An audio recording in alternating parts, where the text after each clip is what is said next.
So first kita kena ambil kita punya softbox untuk lip box. Senang je nak pasang. So macam korang boleh nampak kat sini, dia ada pemegang. Korang tarik saja sampai bunyi klik. Kemudian korang ambil korang punya stand. Korang boleh letakkan softbox ni pada stand.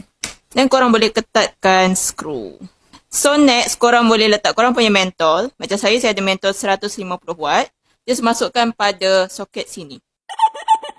So next, kita nak pasang kita punya diffuser. So kalau korang macam boleh nampak kat sini, ini adalah kita punya velcro. So korang kena letak korang punya diffuser dekat belah dalam dia lah. Bagi ruang sikit untuk korang punya grid.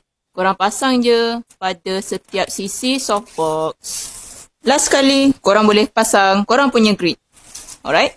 So, korang letak grid pada ruangan velcro kat luar ni. Sama juga macam diffuser tadi, korang ikut saja setiap sisi. Selepas korang pasang korang punya lampu, korang perlu set up dengan remote.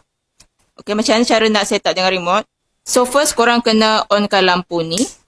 Dan kemudian cepat-cepat tekan setup pada remote. Sampai dia berkelip 2 kali. And now, korang dah boleh gunakan remote macam biasa. Sekarang ni korang dah tahu macam mana nak set up GS Lip Box. Kalau korang ada sebarang soalan, korang boleh komen kat sebelah. Alright? GS Studio, now you know.